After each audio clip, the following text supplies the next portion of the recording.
আল্লাহ তাআলা আদম আলাইহিস সালামকে, নূহ আলাইহিস সালামকে, ওয়া আলা ইব্রাহিমা, ইব্রাহিমের পরিবারকে, আলাইহিস সালাম, ওয়া আলা ইমরানা, ইমরানের পরিবারকে তিনি নির্বাচিত করেছেন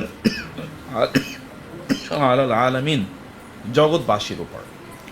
জগৎবাসীর উপর তিনি তাদেরকে নেতৃত্ব দিয়েছেন, মর্যাদা দিয়েছেন, শ্রেষ্ঠত্ব দিয়েছেন এবং জগৎবাসীর উপরে তাদেরকে সবচেয়ে বেশি সম্মানিত, আলোচিত, আলোকিত করে তিনি উল্লেখ করেছেন। কোরআনে বারবার তাদের আলোচনা এসেছে।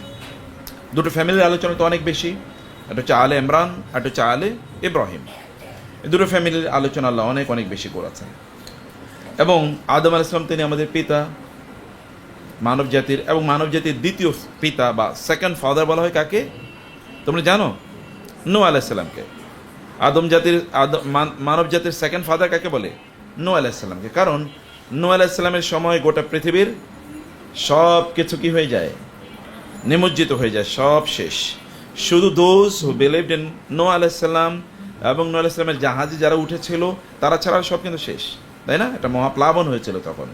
এবং এই প্লাবনে কারা শেষ হয়ে যায়? যারা আল্লাহর প্রতি ঈমান আনেনি, তাদেরকে আল্লাহ একেবারে। প্লাবন তো তোমরা বুঝো, প্লাবন বুঝো কি? ফ্লাড। সুনামির নাম শুনেছো না?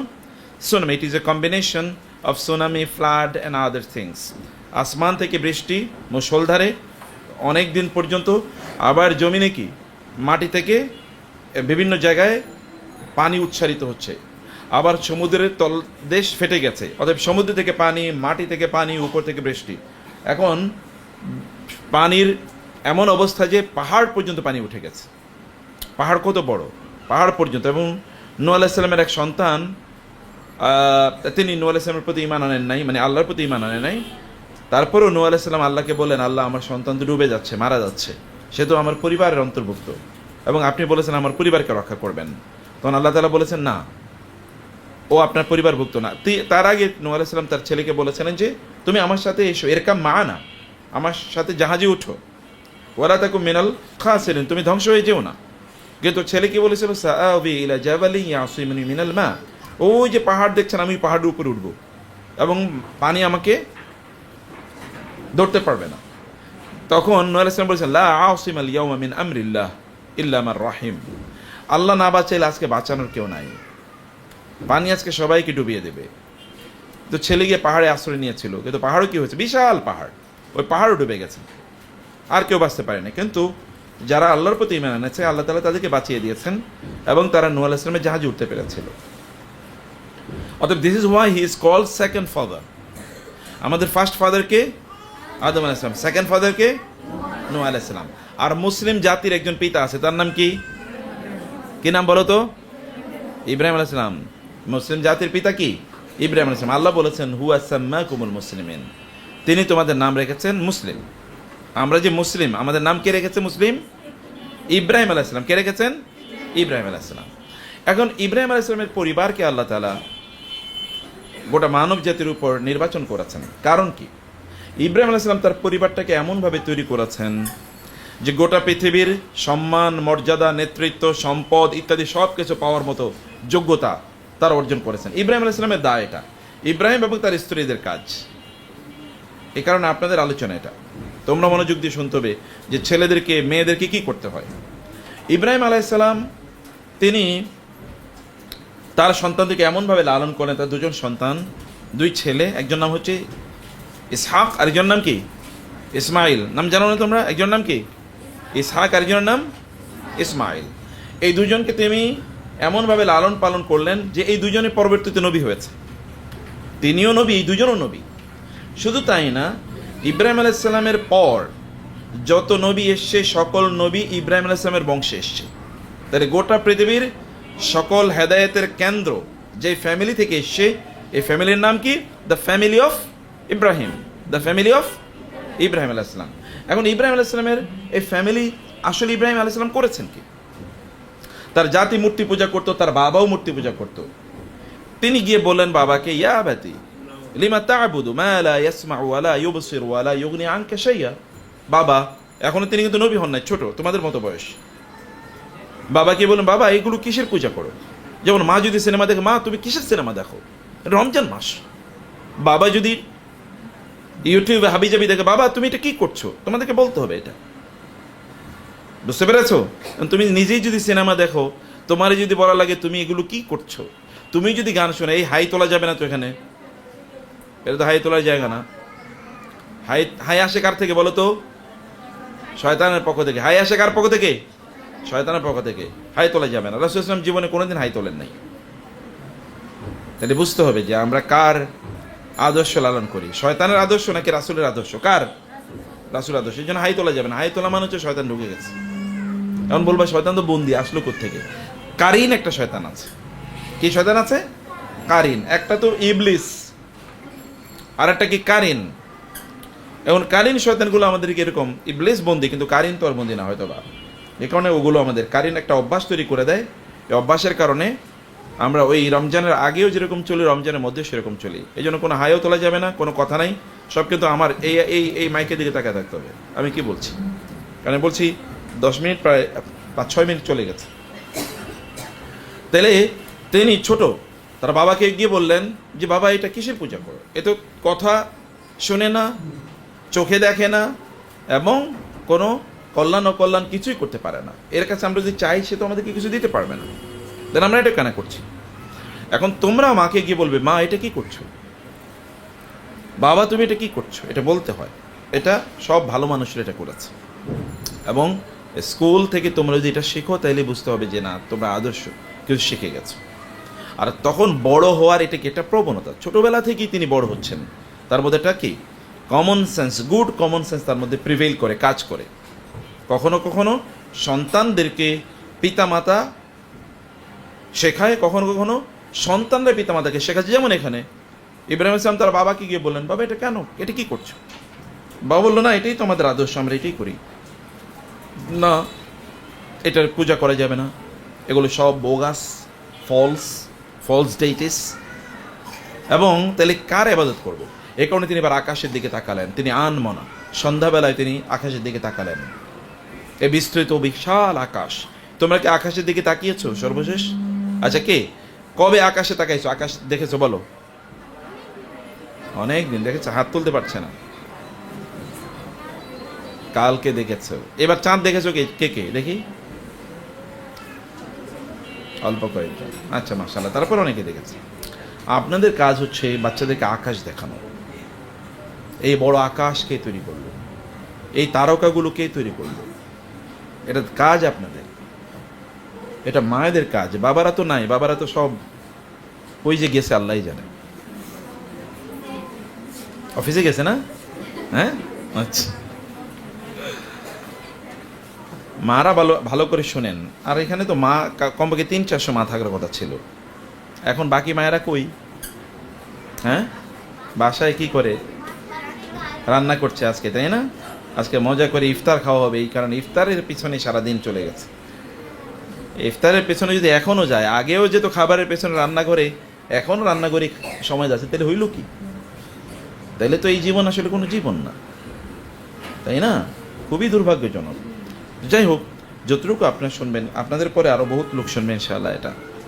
তাইলে সন্তানদেরকে চ্যালেঞ্জ করতে, যে সন্তানরা পিতামাতাকে কেন তুমি অন্যায় করছো বা তুমি কাজটি ঠিক করছো না, যে কেউ যদি এটা বলতে পারে তাহলে সে অনেক বড় হবে, আর যদি এটা বলতে না পারে তাহলে সে কোনোদিন বড় হবে না।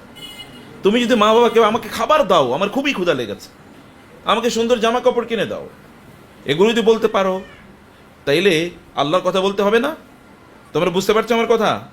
আল্লাহর কথা বলতে হবে। মাকে গিয়ে বলতে হবে মা তুমি রান্নাঘর থেকে বের হও, নামাজে আসো।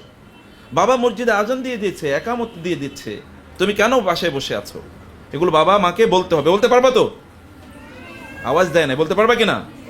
ইনশাআল্লাহ। এরপরে আমি আসলে জিজ্ঞেস করবো কে বলেছে তোমাদের মধ্যে, কে বলেছে বাবা মাকে কথা? এটা বলতে পারা গুড কোয়ালিটি, এই কোয়ালিটি ডেভেলপ অর্জন করা, এটা খুবই গুরুত্বপূর্ণ। এটা কিন্তু আমাদের পিতা ইব্রাহিম আলাইহিস সালামের আদর্শ। এটা তিনি তার বাবাকে গিয়ে কথা বলেছেন, লিমা তা'বুদু মা লা ইয়াসমা ইয়া আবাতি ইন্নী আখাফু আন ইয়ামাসসাকা আযাবু মিনার রহমান ফাতাকুনা লিশ-শাইতানি ওয়ালিয়্যা। বাবা আমি ভয় পাচ্ছি তুমি শয়তানকে বন্ধু হিসেবে নিচ্ছ, আল্লাহকে বন্ধু হিসেবে নিচ্ছ না। দেখো ছোট বাচ্চা বাবাকে কি বলছেন, ফাতাকুনা লিশ-শাইতানি ওয়ালিয়্যা, you will become friend of শয়তান। লা তা'বুদিশ শাইতান, ডোন্ট ওয়ারশিপ শয়তান, শয়তানের ইবাদত করো না। আমি ভয় পাচ্ছি তুমি যদি এই পথে চলে তাহলে আল্লাহ তাআলা তোমাকে শাস্তি দেবেন। ছোট বাচ্চা গিয়ে বলছে এই কথা। এবং বাবা তো তার উপর খুবই ক্ষিপ্ত, এবং এই কারণে তিনি বললেন, ঠিক আছে বাবা, তুমি যেহেতু আল্লাহর ইবাদত করবে না, এবং ওই যে একবার বললাম, তিনি এবার কার তাইলে ইবাদত করা দরকার, এই মূর্তিগুলোর ইবাদত করব, পূজা করব। এখন যেমন বাবারা তারা কি করেন, তারা আরেকটা মূর্তির পেছনে, ইব্রাহিম আলাইহিস সালাম বাবা একটা মূর্তির পূজা করতো, আমাদের বাবার আরেকটা মূর্তির পূজা করে। তা কি? তাহলে ব্যবসা একটা মূর্তির নাম, চাকরি আরেকটা মূর্তির নাম, বুঝতে পেরেছ? এগুলো কিন্তু এক ধরনের মূর্তি। এগুলোর পেছনেও মানুষের প্রবণতা আছে। এগুলো নিয়ে কোনো, আমাকে প্রচুর ইনকাম করতে হবে, প্রচুর, আমার সন্তান যেন থাকে দুধে ভাতে, তাদের যেন বাড়ি ঘর হয়। আপনি ঘর বাড়ি দিয়ে লাভ কি? ওই তো কয়েকদিন পরে ঘর বাড়ি জ্বালিয়ে দেবে। সে যদি ভালো মানুষ না হয় তাহলে ঘর বাড়ি দিয়ে কি করবে? এখানে সিনেমা দেখবে, নাটক দেখবে, মদ খাবে, জুয়া খেলবে। আর যদি ভালো মানুষ বানানো যায় তাহলে ঘর বাড়ি দেওয়ার মালিক কে? আল্লাহ। নাকি বিশ্বাস আছে তোমাদের? আমাদের সম্পদ দেওয়ার মালিক কে? আল্লাহ। আল্লাহ যদি কাউকে সম্পদ দিতে চান তাইলে আল্লাহ সুবহানাহু ওয়া তাআলা এমনিতে দিতে পারেন। রাস্তা দিয়ে হেঁটে যাবে, দেখা যাবে স্বর্ণের বার পেয়ে গেছে, এটা হতেই পারে। অথবা একটু ছোট কাজ করেছে কিন্তু আল্লাহ তাআলা দেখবে ব্যাপক পরিমাণ বরকত দিয়েছে। তোমরা যদি তোমাদের পিতা মাতাকে জিজ্ঞেস করো তাহলে দেখবে যে তারাও কিন্তু বাপের কাছ থেকে সম্পদ পায় নাই, তারা নিজেরা অর্জন করেছে। তাহলে আপনার সম্পদ সন্তানের জন্য সে নিজে অর্জন করুক, অর্জন করার মতো তাকে যোগ্য করে তোলেন। ভালো মানুষের না খেয়ে মৃত্যু হয় না, না খেয়ে মৃত্যু হয় খারাপগুলোর। ভালো মানুষের না খেয়ে মৃত্যু হবে না, আর না খেয়ে মানুষ মারাও যায় না, তাই না? আর অট্টালিকা থাকলে মানুষ সুখে থাকে না, অট্টালিকা থাকলে মানুষ সুখে থাকে না। কত মানুষ অট্টালিকা আছে কিন্তু রাস্তায় ঘুমায়, কারণ তার সুখ নাই। অথবা সে ঘরে থাকে না, ঘর থেকে বের হয়ে যেতে হয় তাকে, কারণ ঘরে সুখ নাই। অতএব সুখ is very important, more important than this things. এগুলোর চেয়ে সুখ হচ্ছে অনেক বেশি গুরুত্বপূর্ণ। যেই সুখের জন্য আমরা দৌড়াই, সুখের জন্য কাজ করতে হলে আমাদেরকে ইব্রাহিমের আদর্শ বুঝতে হবে। এবার ইব্রাহিম আলাইহিস সালাম তিনি আসমানের দিকে তাকিয়ে, সেখানে এই তোমরা আমার কথা শোনো, আসমানের দিকে তাকিয়ে কি করছেন? তিনি তারকা দেখে বললেন, তারকারই মনে হয় পূজা করা দরকার। কতক্ষণ পরে দেখলেন না তারকা তো থাকেন, এগুলো আবার চলে যাচ্ছে। তিনি ভাবলেন, যেই আমাকে দেখতে পায় না সবসময়, তার আমি পূজা কেন করব? এরপরে দেখলেন তিনি চাঁদ অনেক বড়, আরো দীপ্তিমান। ভাবলেন বুঝি চাঁদই বুঝি আমার রব। কিছুক্ষণ পরে দেখলেন চাঁদও চলে গেছে। বলে না, তাহলে চাঁদও তো আমার রব হতে পারে না, কিছু ও কিছুক্ষণ আমাকে দেখবে, কিছুক্ষণ দেখবে না, এটা কেমন কথা? আমার রব যে হবেন তিনি, যিনি সব সময় আমাকে দেখবেন। এরপরে সকালবেলা সূর্য দিকে তাকিয়ে দেখলেন এটা তো আলো আরো বেশি, মনে হয় সূর্য আমার রব। পরে দেখলেন সন্ধ্যা হলে সূর্যও চলে যায়। ভাবলেন তাহলে সন্ধ্যা আমাকে দেখবে, দিনের বেলা নাইলে সূর্য দেখলো, কিন্তু সন্ধ্যা আমাকে কে দেখবে? অতএব আমার এমন রব লাগবে যে রব আমাকে 24 ঘন্টায় দেখে। এরপরে আল্লাহ সুবহানাহু ওয়া তাআলাকে তিনি খুঁজে পেলেন এবং বললেন, ইন্নী ওয়াজ্জাহতু ওয়াজহিয়া লিল্লাযী ফাতারাস সামাওয়াতি ওয়াল আরদা হানিফা ওয়া মা আনা মিনাল মুশরিকিন। তখন তিনি আল্লাহর কাছে বললেন যে আমার রব তিনি, যিনি আসমান এবং জমিনকে সৃষ্টি করেছেন, আমি কেবল তার কাছে আত্মসমর্পণ করলাম, আমি তারই কেবল ইবাদত করব এবং আমি মুশরিক হব না, আমি আল্লাহর সাথে শিরক করব না। এই কথা বলেই তিনি কি করলেন? তার বাবা তাকে বলেন, তোমাকে আমি হত্যা করব, তুমি আমার এখান থেকে বের হয়ে যাও, তুমি আমার বাসায় থাকতে পারবে না, আদারওয়াইজ তোমাকে আমি শেষ করে ফেলবো, পাথর মেরে তোমাকে মেরে ফেলবো। এখন তো বাবা তাকে বাসা থেকে বের করে দিয়েছে, কি করবেন তিনি? তিনি বলেন, ইন্নী মুহাজিরুন ইলা রাব্বি সায়াদিন। ঠিক আছে, আল্লাহর উপর ভরসা করে আমি বের হয়ে গেলাম বাবা। ঠিক আছে, তোমার সাথে বেয়াদবি করবো না আমি তোমাকে হেদায়েতের কথা বলেছি, তুমি যেহেতু আমাকে থাকতে দিলে না, বের করে দিলে এবং আমাকে মেরে ফেলবে তুমি বললে, ঠিক আছে তুমি ভালো থেকে, আমি চলে গেলাম। এবং তিনি বললেন, সাস্তাগফিরুল্লাহ রাব্বি, ঠিক আছে বাবা, তারপরেও তোমার জন্য আমি আল্লাহর কাছে ক্ষমা চাইবো, আল্লাহ যেন তোমাকে ক্ষমা করে দেন। একথা বলে তিনি বের হয়ে গেলেন। তিনি গেলেন এক জায়গায়, ওইখানে যাওয়ার পর তিনি সেখানে বিয়ে করলেন। বিয়ে করার পর তার একটা সন্তান হলো, এরপর আরেকটা বিয়ে করলেন, দুটো সন্তান হলো। দুই ঘরে দুজন এর জন্ম হলো, একজন নাম হলো ইসমাইল, আরেকজনের নাম কি? ইসহাক। এবং এই দুইজনকে আল্লাহ তাআলা পরে নবী বানিয়ে দিলেন। কি করলেন? নবী বানিয়ে দিলেন। তোমরা যে এরপরে সুবহানাল্লাহ বলতে কি তোমরা বুঝো কি বলতে হয়? সুবহানাল্লাহ। তাইলে আল্লাহর জন্য তিনি করার কারণে আল্লাহ তাআলা কেমন সন্তান দিলেন? আল্লাহ তাকে এমন সন্তান যারা নবী হয়েছে। এখন এই দুই সন্তানের কথা বলবি তোমাদেরকে। এর মধ্যে তার বড় ছেলের নাম হলো ইসমাইল। ইসমাইলকে নিয়ে তিনি কি কি করেছেন জানো? এই যে আমরা বাইতুল্লাহ কাবা শরীফ দেখি না, কাবা শরীফ নির্মাণ করেছেন ইসমাইল আলাইহিস সালামকে নিয়ে, ইব্রাহিম আলাইহিস সালাম। কাকে নিয়ে? ইব্রাহিম আলাইহিস সালাম, তার ছেলে যে ইসমাইলকে নিয়ে তিনি কাবা নির্মাণ করেছেন। শুধু তাই না, আমরা এই যে এখন যে মক্কা শরীফ দেখি এত মর্যাদার, এত সম্মানের, 1 রাকাত নামাজ পড়লে 1 লক্ষ রাকাত সওয়াব পাওয়া যায়, এবং ওইখানে গেলে গালিগালাজ করা যায় না, এমনকি গাছের পাতা পর্যন্ত ছেঁড়া যায় না, কোনো প্রাণীকে হত্যা করা যায় না, তাই না? এবং ওইখানে ঢুকলেই নিরাপদ, শয়তানও তোমার এই ডিস্টার্ব করতে পারবে না, এরকম একটা নিরাপত্তা। এই নিরাপত্তা কেন আসলো? কারণ ইব্রাহিম আলাইহিস সালাম তার ছেলেকে এবং তার স্ত্রীকে ওইখানে রেখে এসেছেন। উদ্দেশ্য একটাই, হে আল্লাহ লিউকিমুস সালাহ, এরা যেন এই তোমার ঘরের কাছে তাদেরকে রেখে গেলাম, তারা যেন নামাজ আদায় করতে পারে। এবং ফাজআল আফিদাতাম মিনান নাসি তাউবি ইলাইহিম, তিনি সেখানে দোয়া করলেন, আল্লাহ এখানে তো মরুভূমি, এখানে কি মরুভূমি, এখানে কোনো লোক নাই, আমি আমার স্ত্রী এবং এই যে ছোট্ট বাচ্চাকে এখানে রেখে গেলাম, সারা পৃথিবীর মানুষের অন্তরগুলোকে তুমি এমনভাবে ঝুঁকিয়ে দাও, এরা যেন এখানে পাগলের মতো ছুটে আসে একটু মনের শান্তি পাওয়ার জন্য। এখন দেখবে তোমরা প্রতি বছর কোটি কোটি লোক হজ এবং উমরা করতে যায় মক্কায়। কি কারণে দেখেছো? ওই যে ইব্রাহিম আলাইহিস সালাম তার ছেলেকে যে ওখানে রেখে গেলেন এবং তার স্ত্রীকে, ছোট বাচ্চাকে, এবং আল্লাহর কাছে দোয়া করেছেন, আল্লাহর জন্য এই কাজটি করেছেন, গোটা পৃথিবীর মানুষ এখন ওইখানে ছুটে যায় এবং শান্তি পাওয়ার জন্য। তাইলে আপনাদেরকে বুঝতে হবে, মায়েদেরকে বলছি, তোমাদেরকে বুঝতে হবে, তোমাদেরকে বলছি, তোমরা যদি ছোটবেলা থেকে আল্লাহর প্রতি এরকম অনুরক্ত হও, অনুরাগী হও, আল্লাহকে যদি ভালোবাসা শুরু করো, তাহলে আল্লাহ তাআলা দেখবা তোমাদেরকে, এবং তোমরা যখন বড় হবা তোমরাও তো ইনশাআল্লাহ মা হবা, বাবা হবা, তোমরাও ছোট, আজকে মনে করো কি বলে এগুলো, কোন এক সময় তোমাদের সমান তো আমরাও ছিলাম, তোমাদের মাও তোমাদের বয়সী ছিল, তাই না? আমার তো এখনো মনে পড়ে, আমার মা যখন আমাকে ক্লাস 3-তে স্কুলে ভর্তি করাইছে, আমি ক্লাস 1 প্লে নার্সারি কেজি 1-2 কিছুই পড়ি নাই, 3-তে গিয়ে ভর্তি হয়েছি একসাথে। তো এখন তখন আমার ওই সময় কথা মনে পড়ে, আমি এবং একটা পাঞ্জাবি গায়ে দিয়ে আমি ক্লাস 5-এ পড়তে যেতাম, স্কুলে যেতাম কিন্তু পাঞ্জাবি গায়ে দিয়ে। তখন ওরা বলতো পাঞ্জাবি গায়ে দিয়ে কেন? আমার মতো আমার এটা ভালো লাগে। পরে মা বললো ঠিক আছে তোর মাদ্রাসায় পড়াবো নি, ঠিক আছে। যাই হোক, এই যে ছোটবেলা থেকে তুমি যদি আল্লাহর প্রতি অনুরাগী হও, আল্লাহ তোমাকে বড় করবেন, তোমার সন্তানকে আল্লাহ তাআলা এরকম বানাবেন, এবং তুমি যেটাই ধরো এটা সোনা হয়ে যাবে, স্বর্ণ হয়ে যাবে, সম্মানিত হবে, মর্যাদাবান হয়ে যাবে। আপনাদের বাচ্চাদেরকে যদি আপনার দিন শেখান, তাহলে দেখেন তো কি হবে। এই যে আমাদের নবী মুহাম্মদুর রাসূলুল্লাহ সাল্লাল্লাহু আলাইহি ওয়াসাল্লাম, তিনি কোন ঘরে জন্ম নিয়েছেন জানেন? ওই যে ইসমাঈল আলাইহিস সালাম, ইব্রাহিম আলাইহিস সালামের প্রথম বড় সন্তান, তাদেরকে রেখে গেছেন মক্কার মরুভূমিতে, এবং এই মরুভূমিতে তার কাজ ছিল একটাই, তিনি নামাজ পড়তেন এই মসজিদে, এবং মসজিদকে আবাদ করতেন। এই মসজিদ কেন্দ্রিক যারা আসবে, বাইতুল্লাহ কাবা শরীফ, এই কেন্দ্রিক যারা আসবে তাদের সেবা শুশ্রূষা করা, তাদেরকে একটু খেদমত করা, তাদেরকে জিয়াফত করা, পানি পান করানো ইত্যাদি কাজগুলো করতেন তিনি। এবং আল্লাহ তাআলা তার কারণে এই মক্কাকে পৃথিবীর কি ক্যাপিটাল, রাজধানী বানিয়ে দিয়েছেন। উম্মুল কোরা, আল্লাহ এটার নাম রেখেছেন উম্মুল কোরা।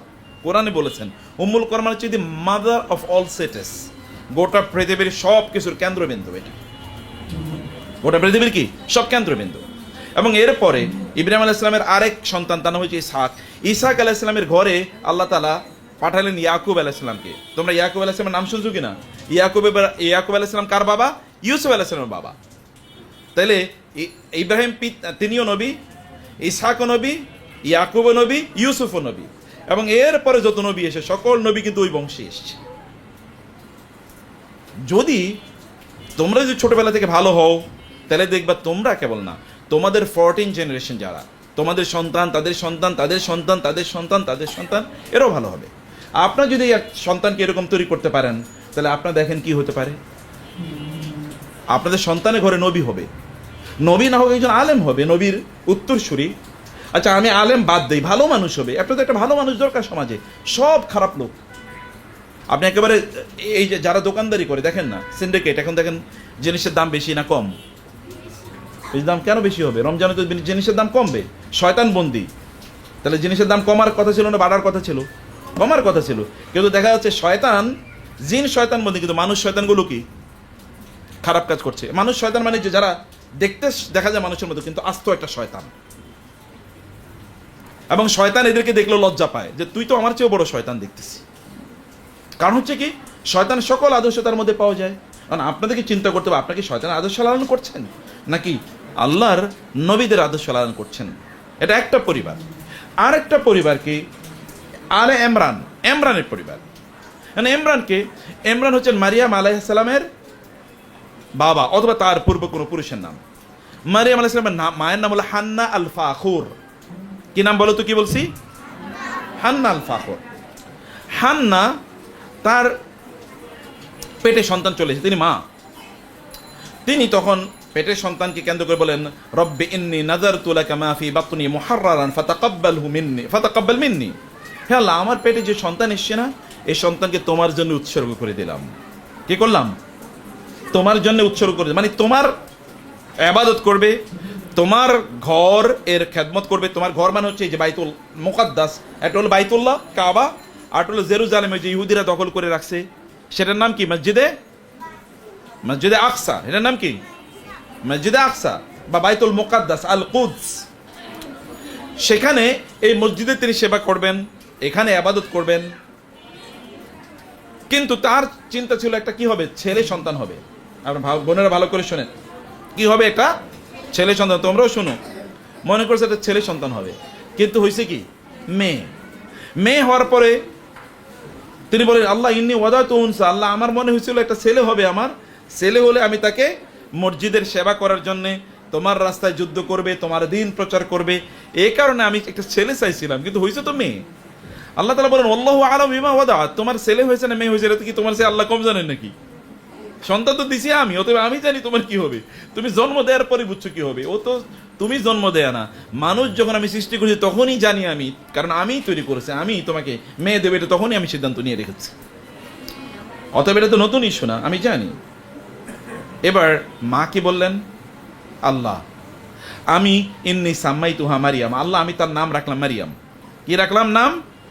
মারিয়াম। এখন আপনারা তো মায়েরা নাম রাখবেন আনকমন, এবং দেখা যাচ্ছে আনকমন রাখতে গিয়ে এটা শয়তানের নাম ছিল, নাম রেখে ফেলছেন এরকম। যেমন একজনে তার মেয়ের নাম রাখছে তুকাজ্জিবান। কি রাখছে? তুকাজ্জিবান মানে কি জানো? মানে আল্লাহকে অস্বীকারী নাম রাখছে, আল্লাহকে অস্বীকারী। আরেকজনে তার নাম রাখছে, খুবই মজা, কোরআন আছে খিনজির, নাম রাখছে খিনজির, ছেলের নাম রাখছে খিনজির। খিনজির মানে কি জানো? হ্যাঁ, তোমরা জানো না খিনজির মানে? খিনজির মানে হচ্ছে পিগ। কি খিনজির মানে কি? পিগ। এখন তোমরা হাসো, তোমরা এখন দেখবেন আপনারা ছেলে মেয়েদের যে নাম রাখেন, এই নামের কোনো অর্থ আছে? কোনো অর্থ নাই, রাখছি একটা, মনে চাইছে। অধিকাংশ নামের কোনো অর্থ নাই। তিনি বললেন আমি তার নাম রাখলাম মারিয়াম। মারিয়াম মানে কি? আল্লাহর বান্দি, আল্লাহর ইবাদত করবে, আল্লাহর বান্দা ছেলেদের আব্দুল্লাহ, আর এটা হলো কি? আমাতুল্লাহ। মারিয়াম মানে হচ্ছে আল্লাহর মাদি, শুধু আল্লাহর ইবাদত করবেন। নাম কেমন? কারণ তাকে তিনি তো আল্লাহর ইবাদতের জন্যই উৎসর্গ করবেন, স্যাক্রিফাইস করবেন, এটা তার নিয়ত ছিল, এবং তিনি এটাই করেছেন। পরে তিনি তার নামও রাখলেন মারিয়াম, এবং বলেন ইন্নী উঈযুহা বিকা ওয়া যুররিয়াতা মিনাশ শাইতানির রাজিম, এবং বলেন আল্লাহ আমি এই মেয়েটা, মাত্র বাচ্চা, এই মেয়েকে এবং এই মেয়ের ঘরে যত সন্তান হবে, ভালো করে দেখেন কত ভিশন, কত হাই ভিশন। এই বাচ্চা আদৌ বাঁচবে কি বাঁচবে না তারই কোনো খবর নাই। তো তারপর বলছেন আল্লাহ এই যে মেয়েটি, এই মেয়ে এবং এর ঘরে পরে যারা সন্তান হবে, এদের সবাইকে আমি তোমার কাছে ছেড়ে দিলাম, তুমি এদের সবাইকে শয়তান থেকে রক্ষা কইরো, শয়তান থেকে বাঁচাইও। এবং এই কারণে মানুষ যখন, মায়ের এটা ভালো করে বুঝবেন, বাবারা তো একটু ইনঅ্যাটেন্টিভ থাকে, মানে মানসিকতা কই থাকে, হয়তো এখানে অনেক আলোচনা শুনতেছি কিন্তু অনেক জায়গায় ঘুরতেছে মাথা, ব্রেন। তো যাই হোক, আপনাদেরকে বলি, বাচ্চা যখন হয় তখন বাচ্চারা কি একটু কাঁদে কি কাঁদে না বলেন তো? আপনাকে কথা বুঝেন না আমার? বাচ্চারা কাঁদে কি না? কাঁদে। যদি না কাঁদে তাহলে কিন্তু কি প্রবলেম? না কাঁদলে তাড়াতাড়ি হসপিটালে নিয়ে যাওয়া লাগে। কেন কাঁদলো না? তখন ব্রেন হ্যামারেজের প্রবলেম থাকে। না কাঁদলে ব্লাড সার্কুলেশন হয় না ব্রেনে। যে সকল বাচ্চারা না কাঁদে তাদের ব্রেনের একটা অংশ কি থাকে, এটা ড্যামেজ থাকে, কাঁদতে হয়, এটা খুবই গুরুত্বপূর্ণ। কিন্তু পৃথিবীতে দুজন মানুষ কখনো জন্মের পরে কাঁদে নাই। কে জানো? এর মধ্যে একজন হচ্ছে মারিয়াম, আরেকজন হচ্ছে মারিয়ামের ছেলে ঈসা আলাইহিমুস সালাম। এই দুজন কাঁদে নাই, কিন্তু তাদের ব্রেনে কোনো কি হয় না, প্রবলেম হয় না। কারণ কাঁদার ব্যাপারে হাদিসে এসছে, রাসূল ইসলাম বলেছেন বাচ্চা যখন জন্ম নেয় তখন ও কাঁদে, কারণ শয়তান ওরে খোঁচা দেয়। শয়তান কি করে? খোঁচা দেয়। কারণ সে তো নিষ্পাপ আকারে এসে, শয়তান বললো আমি তোমার কিন্তু নিষ্পাপ থাকতে দেবো না, যে খোঁচাইতেছি, শুরু করলাম মাত্র। শয়তান এটা বলে, শয়তান এটা বলে। কিন্তু পিতামাতার তখন চ্যালেঞ্জ থাকে শয়তান থেকে তাদেরকে রক্ষা করার জন্য। কত বুদ্ধিমতী মা! যে মায়েরা ভালো করে শুনুন, কি বুদ্ধিমতী। জন্মের আগে বলতেছে আল্লাহ, বা জন্মের নিচে বলে আল্লাহ আমি ওকে এবং ওর পরবর্তী প্রজন্ম যেন শয়তান না খোঁচাইতে পারে, আমি তোমার আশ্রয় রেখে দিলাম। এবং এই কারণে শুরু হয়েছে যে তার সন্তানকে কি করে নাই, শয়তান খোঁচাইতে পারে নাই, কখনো না, কখনোই না, মৃত্যু পর্যন্ত খোঁচাতে পারেনি।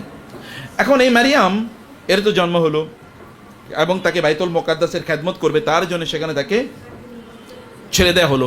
এখন কি করেছেন? আল্লাহ বললেন, যেহেতু তুমি তোমার সন্তানকে আমার জন্য উৎসর্গ করে দিয়েছো, এবার আল্লাহ তা বললেন ফাতাকাব্বালাহা রাব্বুহা বিকাবুলিন হাসানিন ওয়া আমবাতাহা নাবাতান হাসানা ওয়া কাফফালাহা যাকারিয়া কুল্লামা দাখালা আলাইহা যাকারিয়া আল মিহরাবা ওয়াজাদা ইনদাহা রিজকা।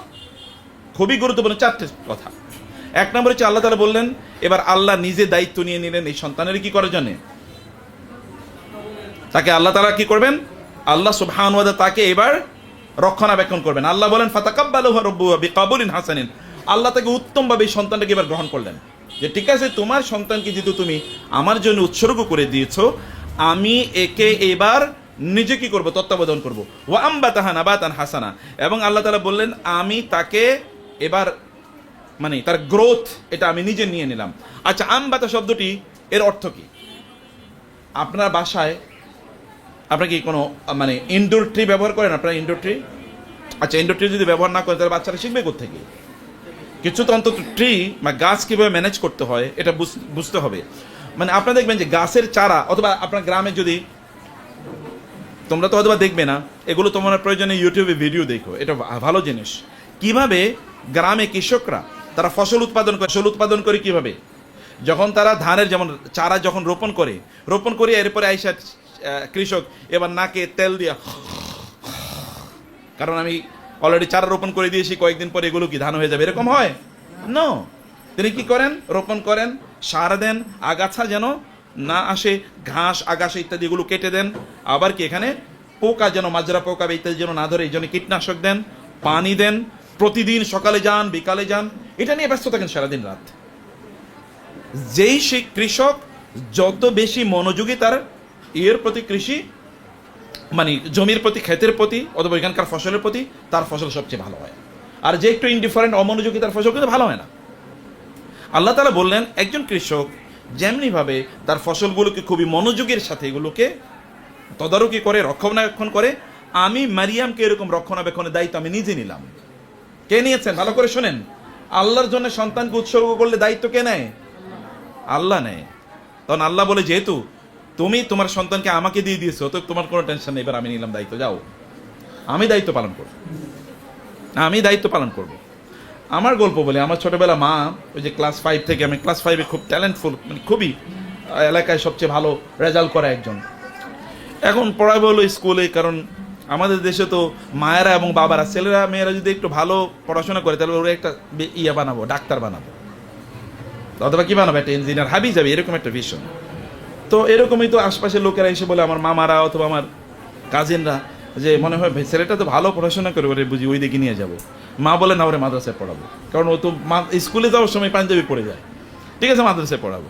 তো মাদ্রাসায় ভর্তি করলে সবার মন খারাপ, কিন্তু মার মন খারাপ না। মা বলে মাদ্রাসায় দেবো। এবং আমি দেখেছি আমার সাথে যারা পড়েছে, কোনোভাবে এই দিক সেদিক, ডান বাম, হাবিজাবিতে চলে গেছে, কিন্তু আল্লাহ তাআলা মাঝে বলেছেন যে, আমার বাবা নাই, বাবা একেবারে ছোটবেলা মারা গেছে 4 বছর বয়সে। তো মা যখন ওইখানে দিয়ে গেলেন, আল্লাহ তাআলা কিভাবে যেন রক্ষা করছে, কোনো হারাম কাজে আল্লাহর রহমতে ইনভলভ হই নাই, মানে বড় কোনো হারাম কাজে ইনভলভ হই নাই। ছোটখাটো গুনাহ তো সবাই করে, কিন্তু বড় কোনো হারাম কাজে আল্লাহর রহমতে ইনভলভ হই নাই। ওইটা হইতে কোনোদিন মন আসেও না, চিন্তাও আসে না, অথবা যদি কখনো চিন্তা আসে তাহলে কোনো না কোনোভাবে আল্লাহ তাআলা ওইখান থেকে রক্ষা করেছেন। যদি আপনার সন্তানকে আপনি ডিভোট করতে পারেন, তাহলে আল্লাহ will take care of you, of your children. আল্লাহ will take the responsibility of guiding, protecting your children. আপনার সন্তানকে রক্ষার দায়িত্ব কে নেবেন? আল্লাহ। আল্লাহ বলেছেন মারিয়ামের ব্যাপারে যে আল্লাহ সুবহানাহু ওয়া তাআলা তাকে এবার তার দায়িত্ব নিলেন, এবং আল্লাহ তাআলা তাকে উত্তমভাবে লালন পালন করলেন, এবং ওয়াকাফফালাহা যাকারিয়া। আচ্ছা, এই মেয়েটির, একটা মেয়ে, তো মেয়ে বাচ্চাকে তো সবার কাছে দিয়ে দেওয়া যায় না। এখন এই মেয়ে বাচ্চাটি, তিনি ওই মসজিদের খেদমত করবেন, মসজিদের সেবা করবেন, এখানে ঝাড়ু দেবেন, পরিষ্কার পরিচ্ছন্ন করবেন, যারা নামাজ পড়তে আসবে তাদের একটু সেবা শুশ্রূষা করবেন, অথবা তাদেরকে গাইড দেবেন, যেমন তাদেরকে একটু নাসিহা করবেন। মহিলারা যাবে না ওইখানে নামাজ পড়তে, তাদেরকে কীভাবে নামাজ পড়বে, ইবাদত করবে ইত্যাদি ব্যাপারে তাদেরকে লেকচার দেবেন। তাহলে তার তো একজন তত্ত্বাবধায়ক লাগবে। পুরুষের তত্ত্বাবধায়ক লাগে না, কিন্তু মেয়েদের তত্ত্বাবধায়ক আলাদা লাগে।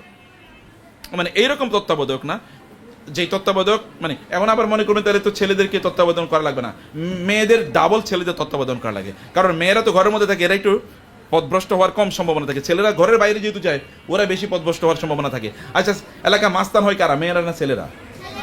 টোকাই হয় কারা? ছেলেরা মেয়েরা? ডাকাত হয় কারা? ছেলেরা মেয়েরা? সব তো ছেলেরা। অতএব ছেলেদেরকে বেশি তত্ত্বাবধান করা লাগে।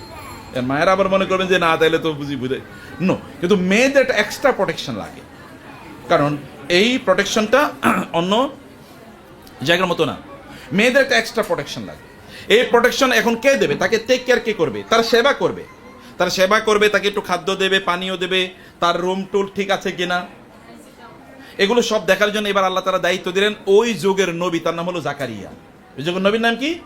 জাকারিয়া। দেখেন, ভালো করে শুনেন, আমি আপনাদেরকে গল্প বলছি, আমি আপনাদেরকে প্যারেন্টি করছি, যে এই সন্তানের দায়িত্ব এবার আল্লাহ সুবহানাহু ওয়া তাআলা দিয়ে দিলেন কাকে? নবীকে, জাকারিয়া। জাকারিয়া আলাইহিস সালাম তার জন্য খাবার নিয়ে যেতেন, তার সেবা শুশ্রূষা করতেন, তার জামা কাপড় তার কাছে দিয়ে আসতেন, এবং তার রুমগুলো রেডি করে দিতেন। ইত্তকার জাকারিয়া আলাইহিস সালাম করছেন, অথচ একটা মেয়ে, বাচ্চা মেয়ে।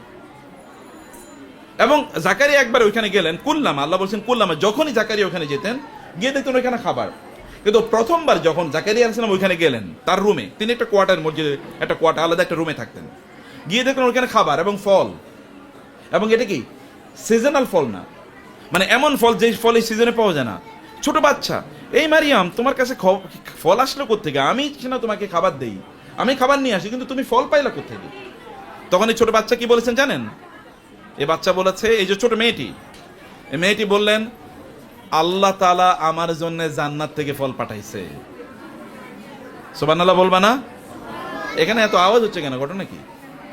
কি কি এখন কি ইয়ে নাকি ছুটি? হ্যাঁ হ্যাঁ, আচ্ছা ছুটি, আচ্ছা প্রিসেকশন, ঠিক আছে। এদেরকে ওনাদেরকে ভিতরে আসতে বলেন, আয়েশা আলোচনা শুনুক, আদারওয়াইজ আমরা 10 মিনিটের জন্য বন্ধুরাকে নিয়ে যাক।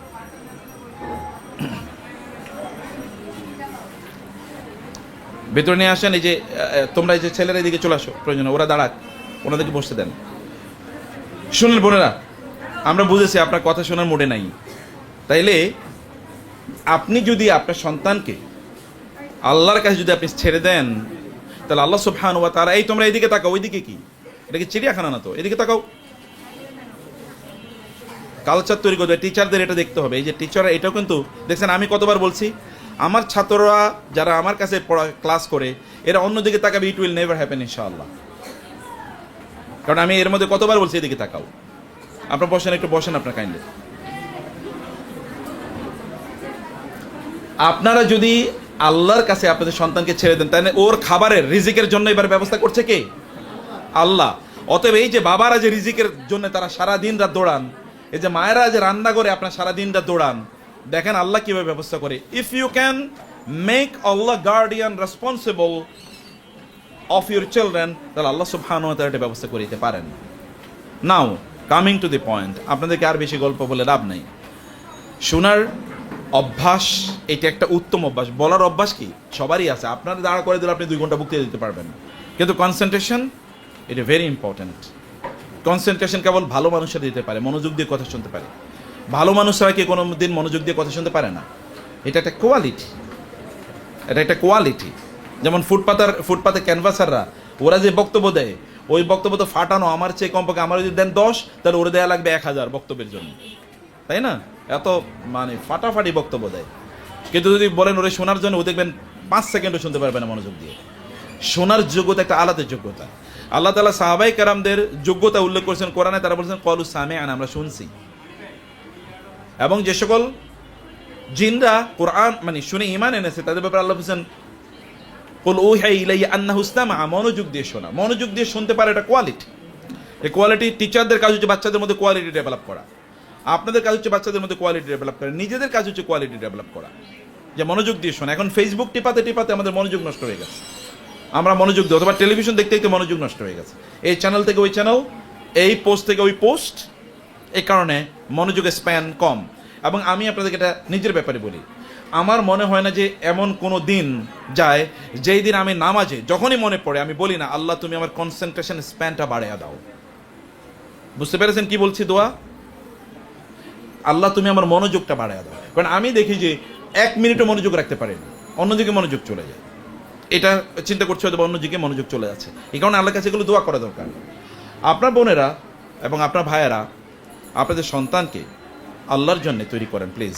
তাহলে আর আপনার কোনো টেনশন থাকবে না, ওখানে কোনো টেনশন থাকবে না। আল্লাহর জন্য তৈরি করেন, এখন আল্লাহর জন্য তৈরি করার জন্য লাগবে না। আল্লাহর জন্য তৈরি করার জন্য আপনাদের করতে হবে কি?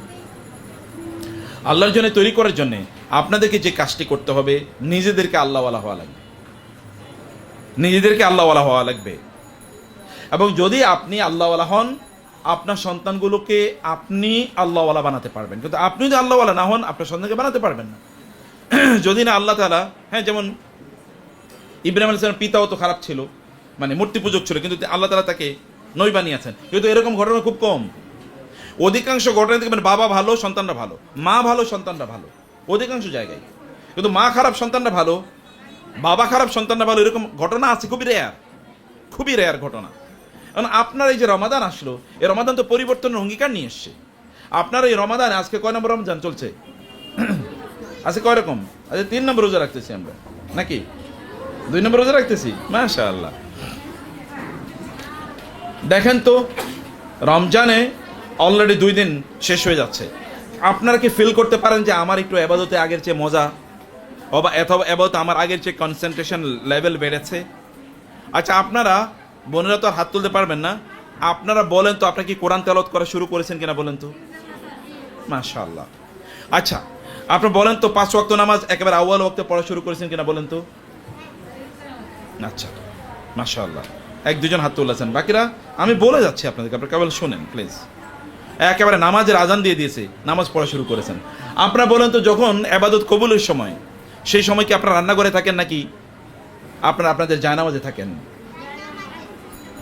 ইবাদত যখন কবুল হয়, দোয়া যখন কবুল হয়, সেটা কখন? আসর থেকে মাগরিব,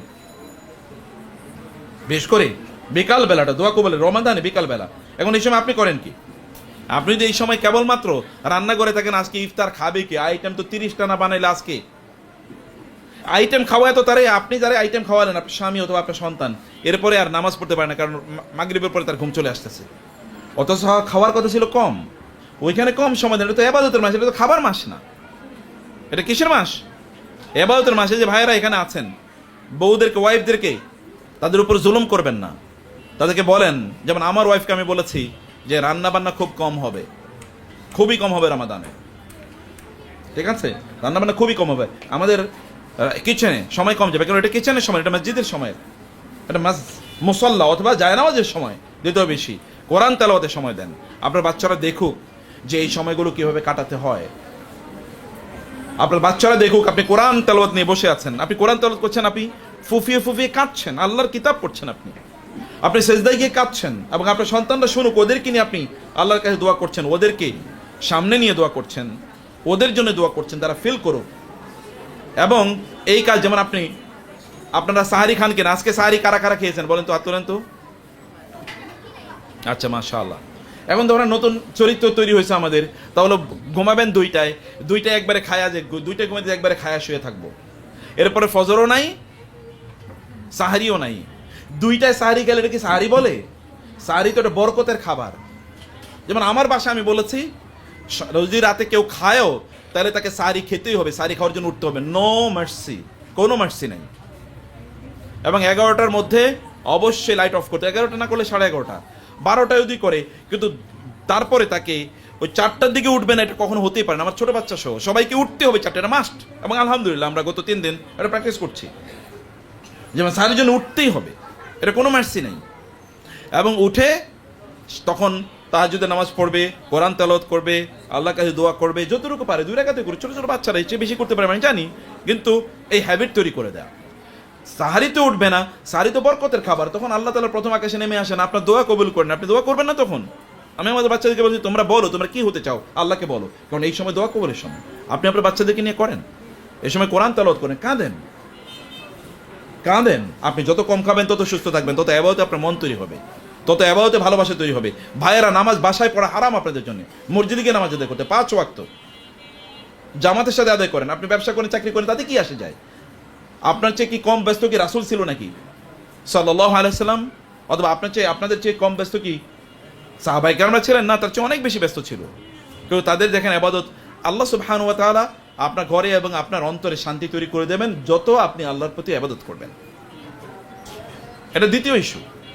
তৃতীয় ইস্যু হচ্ছে ডিসিপ্লিন লাইফ লিড করা। এটা কিন্তু ডিসিপ্লিনের সময়, প্রত্যেকটা কাজ ডিসিপ্লিনের মধ্যে করেন। ভাইয়েরা, আগে বাসায় চলে আসেন, ইফতারি বাসায় পরিবার পরিজন নিয়ে ইফতারি করেন, এবং এরপরে কোরআন তেলাওয়াত আপনার প্রয়োজন একসাথে করেন। যেন আমি ফজরের পরে আমার সব বাচ্চা, আমার 4 বাচ্চা, 3 মেয়ে 1 ছেলে, এবং ওর মা, আমার মা এবং আমরা 7 জন আমাদের বাসায় ফ্যামিলি মেম্বার।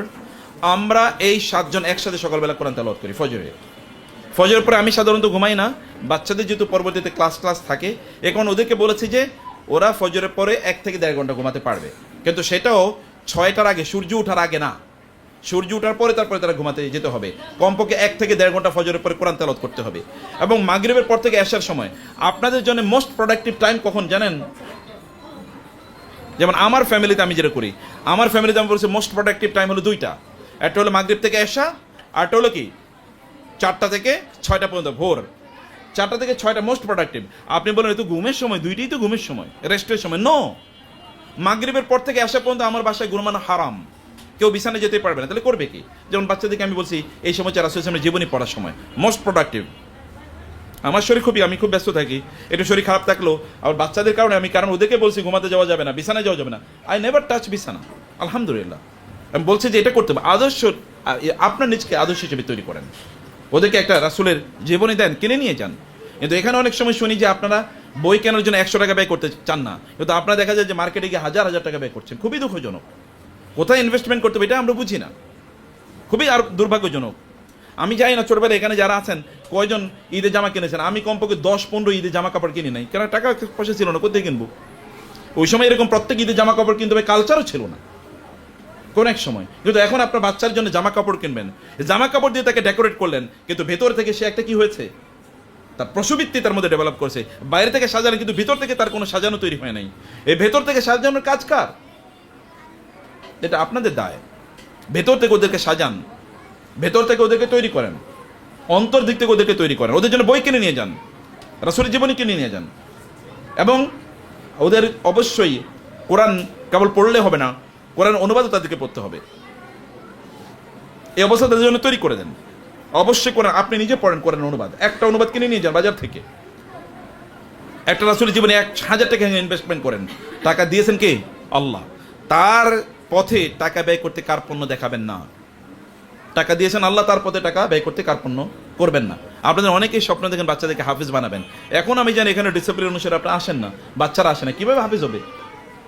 হাফেজ হোক না হোক সেটা আমার দেখার বিষয় নয়, কিন্তু কোরআন পড়ার জন্য আপনি প্রায়োরিটি দিলেন না, তাহলে কিভাবে এই সন্তানগুলো দিনদার হবে, ভালো মানুষ হবে?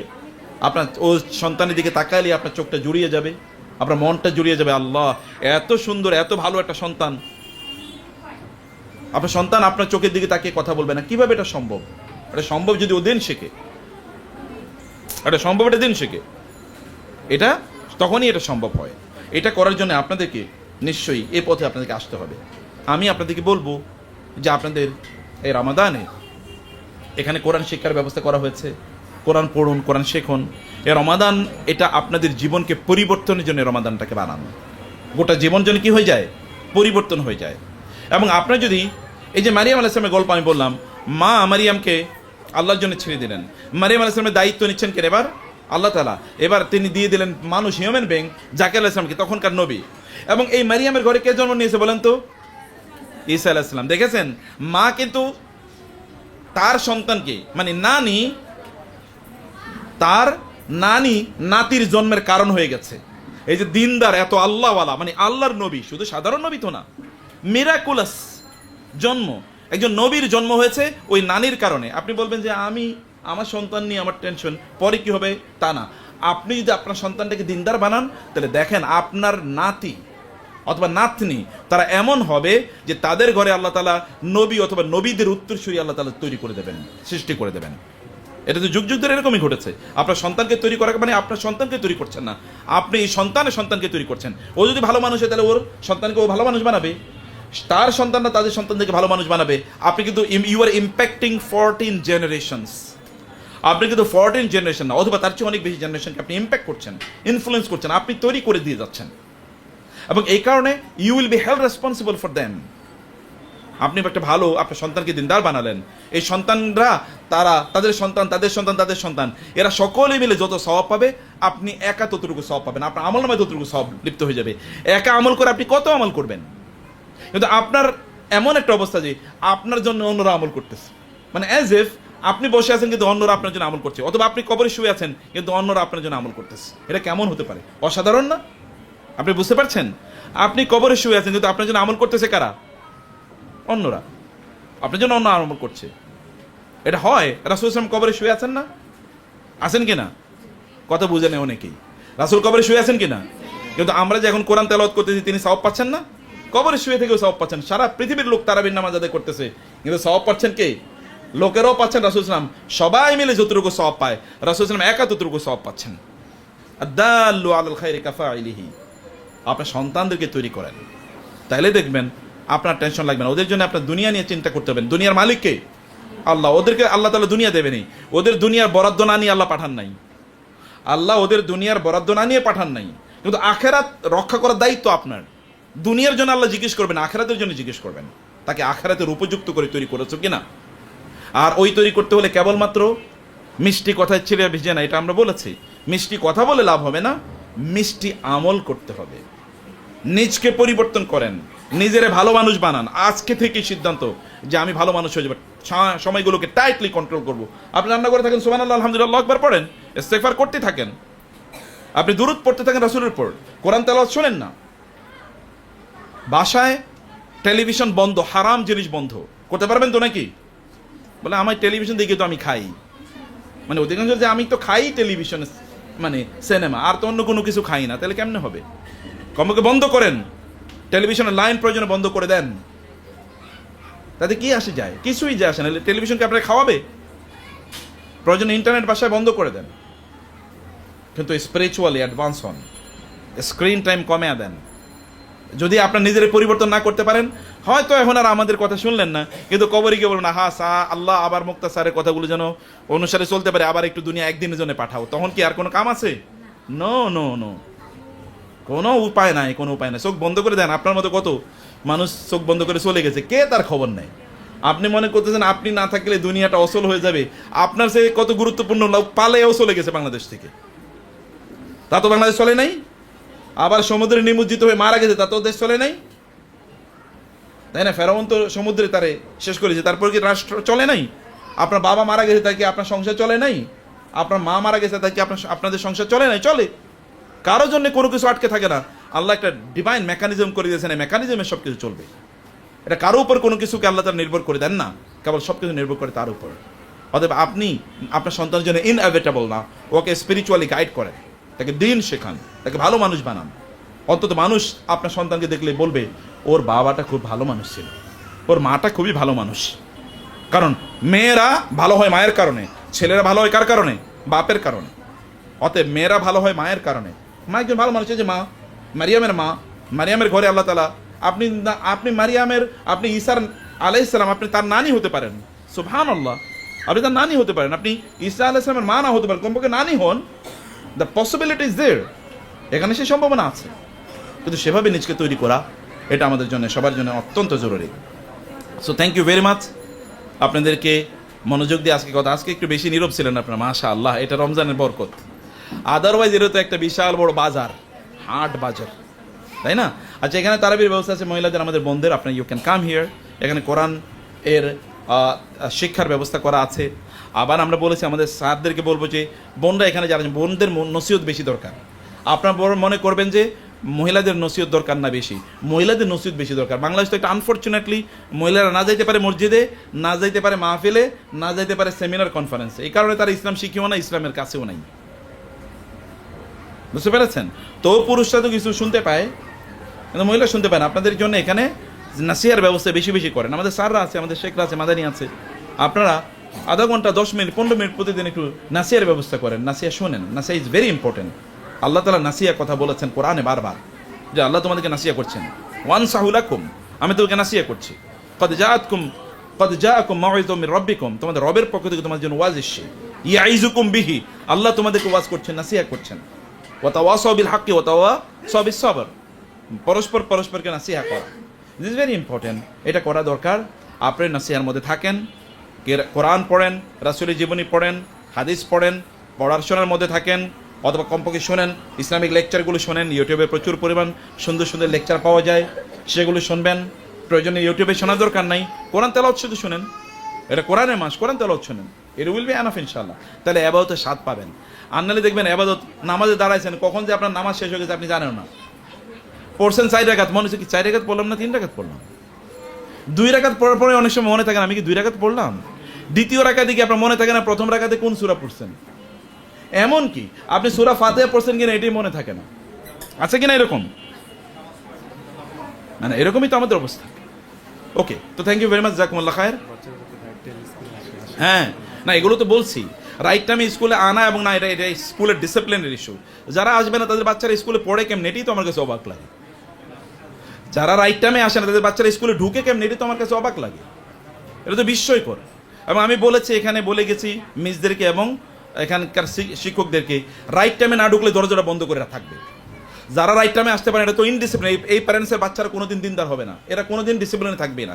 আমি আপনাদেরকে বলবো, বোনেরা বাজারে যাবেন, সুন্দর সুন্দর বই আছে, বিলিভ মি। আমাদের আজকে 2টা বই আছে এখানে। এটা হচ্ছে মায়েরা আসলে সোনালী যুগের এই যে বড় বড় মানে ইসলামিক স্কলার যাদের কথা বললাম, তাদের মায়েরা কিভাবে তাদের সন্তানদেরকে লালন পালন করেছেন তার উপর একটা বই। আর একটা হলো গোটা জীবন জুড়ে নাসিহা দরকার আমাদের, কোন পদ্ধতিতে আমাদের জীবনটা পরিচালনা করবো। দুটো বই আপনারা নিয়ে যাবেন, এটা মাস্ট রিড। বাসায় বসে পড়বেন, বাচ্চাদেরকে নিয়ে পড়বেন, পড়াবেন, এবং অন্যদেরকে আপনারা গিফট করবেন, আত্মীয় স্বজনদেরকে, বোনদেরকে গিফট করবেন, বান্ধবীদেরকে গিফট করবেন। অন্য কিছু গিফট করছেন, হাদিয়া, বই, মানে অন্য কিছু যেটা আপনারা ঈদের সময় দিতেন, বাবাকে বই, 1-2টা বই তাদেরকে দেন, কালচার তৈরি হোক। আমি আমার জীবনে দেখেছি বাংলাদেশের একজন বড় ইসলামী ব্যাংকের প্রতিষ্ঠাতা সহ ইসলামিক ইউনিভার্সিটিগুলোর প্রতিষ্ঠাতার মধ্যে একজন, এত বড় স্কলার বাংলাদেশে খুব কম এসে আমাকে বলতে, চাচা আমি প্রতি মাসে 30-40 হাজার টাকার বই গিফট করি। আমি বললাম সুবহানাল্লাহ, সাদাকায়ে জারিয়ার কি বিশাল বড় কাজ। বান্ধবীদেরকে বই গিফট করেন, তাদেরকে বলেন কিভাবে তারা ভালো মানুষ হবে, আর তারা ভালো মানুষ কিভাবে বানাবে, এটা তাদের মধ্যে তৈরি করা, ওদের মধ্যে সেলফ এস্টিম তৈরি করা। বাচ্চাদের মধ্যে সেলফ এস্টিম, কোনো যোগ্যতা লাগে নাকি? কোনো যোগ্যতা? ওই রাস্তা দেখবেন পাগলিও কিন্তু মা। আবার বহুত পাগল আছে, তারও কি সন্তান হচ্ছে। এ পাগল, পাগলি ইত্যাদিরও কি সন্তান হয়। অতএব বাবা মা হওয়ার জন্য কোনো যোগ্যতা লাগে না। এটা বিয়ে করলেই বাবা মা হওয়া যায়, কিন্তু সন্তানকে মানুষ করার জন্য যোগ্যতা লাগে। ইউনিট যোগ্যতা। টাকা ইনকাম করার জন্য যোগ্যতা লাগে না। ওই দেখেন রাস্তায় যারা ভিক্ষা করে, ওরাও টাকা ইনকাম করে। টাকা ইনকামের জন্য কোনো যোগ্যতা লাগে না, পড়াশোনাও লাগে না। যারা টাকা পয়সার মালিক, এরা কি সবাই সবচেয়ে বড় মানে শিক্ষিত নাকি? নো। সবচেয়ে বড় শিক্ষিত যারা ব্যবসা বাণিজ্য করে, তাদের টাকা পয়সা বেশি। অধিকাংশ ব্যবসায়ী ভালো করে পড়াশোনাও করে না। অতএব যেমন আমরা ইউনিভার্সিটিতে পড়াই, বেতন পাই, যা তাতে দিন আনতে ফানতে পুরো এরকম একটা অবস্থা, ঠিক আছে। কিন্তু ব্যবসায়ী তো তার প্রতিদিনই 1000 কোটি টাকা ইনকাম হতে পারে। টাকা ইনকাম করার জন্য যোগ্যতা লাগে না, বরং অনেক সময় অযোগ্যতাই যথেষ্ট। যেমন আমি অযোগ্যতার কারণে ব্যাংক থেকে 1000 কোটি টাকা লুট করে নিয়ে গেলাম, এটা যোগ্যতা লাগে না, এটা একটা অযোগ্যতা। যোগ্যতা লাগে ভালো মানুষ হওয়ার জন্য। অতএব ভালো মানুষ হন, ডিসিপ্লিনের মধ্যে থাকেন আপনারা, এভাবে আপনাদের জীবনটাকে মেনটেন করেন। আমি এখানে বলে যাব, আর আপনারা আসবেন, এরপরে এখানে চিৎকার করবেন, আমার কেন একটা মাস্তানি দেখাবেন, যে কারণ আপনার অনেক শক্তি, আপনি অনেক বড় মাস্তান। মাস্তানি দেখায়েন, কবরে যায়, এরপরে দেখেন কেমন বড় মাস্তান দেখা যাক। এটা ডিসিপ্লিনের মধ্যে থাকা উচিত। সব কিছু ডিসিপ্লিনের মধ্যে রাখেন। বোনেরা ভালো করে এবারের রামাদানকে নিজেদেরকে পরিবর্তন করবেন ইনশাআল্লাহ, নাকি? রমাদানের রিজকে পরিবর্তন করবেন, সব কিছু একটা ডিসিপ্লিনের মধ্যে আনেন। আরও প্রায় আপনি 28 দিন ইনশাআল্লাহ রোজা রাখতে পারবেন, কমপক্ষে 27 দিন তো রোজা রাখতে পারবেন। 27 দিন এনাফ নিজকে পরিবর্তন করার জন্য, কিন্তু সিদ্ধান্ত লাগবে স্ট্রিক্ট, যে আমি এরকমভাবে চলবো। নিজের কন্ট্রোল না করতে পারলে তারা শয়তানের কন্ট্রোল করবেন কীভাবে? আপনি নিজেরই কন্ট্রোল করতে পারেন না, শয়তানের কন্ট্রোল করবেন কীভাবে? আর যারা নিজকে কন্ট্রোল করতে পারে তারাই কেবল বিজয়ী হয়। যারা নিজের কন্ট্রোল করতে পারে না, আমার এখন ঘুমাইতে মনে হচ্ছে যে ঘুমিয়ে পড়লাম, এটা কেমন কথা হলো? আমার এখন সিনেমা দেখতে মনে হচ্ছে না, এখন আমার গান শুনতে মনে হচ্ছে, এখন আমার গান শোনার সময়। নিজের কন্ট্রোল করতে পারলেন না। নিজেরা যারা কন্ট্রোল করতে পারে না তাদের অবস্থা দেখেন না, অন্যায় লিপ্ত হয়ে এখন তারা কোথায় আছে গোটা পৃথিবী জুড়ে। যারাই নিজের কন্ট্রোল করতে পারে না তারা দেখেন কোথায় গিয়ে পৌঁছে। যারা নিজেকে কন্ট্রোল করতে পারে তারাই পৃথিবীর সেরা মানুষ, তারাই শ্রেষ্ঠতম মানুষ, তারাই গোটা পৃথিবী নিয়ন্ত্রণ করতে পারে। যারা কন্ট্রোল করতে পারে তারা ইনসিনুয়েশন, বিভিন্ন জিনিসের ধোকায় তারা পড়ে যায়, কারণ নিজেকে কন্ট্রোল করতে পারে নাই। কন্ট্রোল না করতে পারলে তো বিপদে পড়বে। সবাইকে আল্লাহ অনেক ভালো রাখুন, এবং নাসিহাগুলো আপনার মনোযোগ দিয়ে শুনেছেন বিশ্বাস করছি, কিন্তু এবার কি পালন করতে হবে, পালনের পালা। আল্লাহ যেন আমাদেরকে উত্তমভাবে জীবনযাপন করতে পারি সেই তৌফিক দান করেন। আল্লাহুম্মা আমিন। হাযা ওয়া সাল্লাল্লাহু সুবহানাহু ওয়া তাআলা নবিয়িনা মুহাম্মদ ওয়া আলিহি ওয়া সাহবিহি আজমাইন। সুবহানাকাল্লাহুম্মা ওয়া বিহামদিকা আশহাদু আল্লা ইলাহা ইল্লা আনতা আস্তাগফিরুকা ওয়া আতুবু ইলাইক। ওয়াসসালামু আলাইকুম ওয়া রাহমাতুল্লাহি ওয়া বারাকাতুহু। আমি আপনাদেরকে বলবো বোনেরা, বাজারে যাবেন, সুন্দর সুন্দর বই আছে, বিলিভ মি। আমাদের আজকে দুইটা বই আছে এখানে। এটা হচ্ছে মায়েরা আসলে সোনালী যুগের এই যে বড় বড় মানে ইসলামিক স্কলার যাদের কথা বললাম, তাদের মায়েরা কিভাবে তাদের সন্তানদেরকে লালন পালন করেছেন তার উপর একটা বই। আরেকটা হলো গোটা জীবন জুড়ে নাসিহা দরকার আমাদের, কোন পদ্ধতিতে আমাদের জীবনটা পরিচালনা করবো। দুটো বই আপনারা নিয়ে যাবেন, এটা মাস্ট রিড। বাসায় বসে পড়বেন, বাচ্চাদেরকে নিয়ে পড়বেন, পড়াবেন, এবং অন্যদেরকে আপনারা গিফট করবেন, আত্মীয় স্বজনদেরকে, বোনদেরকে গিফট করবেন, বান্ধবীদেরকে গিফট করবেন। অন্য কিছু গিফট করছেন, হাদিয়া, বই, মানে অন্য কিছু যেটা আপনারা ঈদের সময় দিতেন, বাবাকে বই, একটা দুইটা বই তাদেরকে দেন, কালচার তৈরি হোক। আমি আমার জীবনে দেখেছি বাংলাদেশের একজন বড় ইসলামী ব্যাংকের প্রতিষ্ঠাতা সহ ইসলামিক ইউনিভার্সিটিগুলোর প্রতিষ্ঠাতার মধ্যে একজন, এত বড় স্কলার বাংলাদেশে খুব কম এসছে। আমাকে বলতে, চাচা আমি প্রতি মাসে 30-40 হাজার টাকার বই গিফট করি। আমি বললাম সুবহানাল্লাহ, সাদাকায়ে জারিয়ার কি বিশাল বড় কাজ। বান্ধবীদেরকে বই গিফট করেন, তাদেরকে বলেন কিভাবে তারা ভালো মানুষ হবে, তারা ভালো মানুষ কিভাবে বানাবে, এটা তাদের মধ্যে তৈরি করা, ওদের মধ্যে সেলফ এস্টিম তৈরি করা, বাচ্চাদের মধ্যে সেলফ এস্টিম।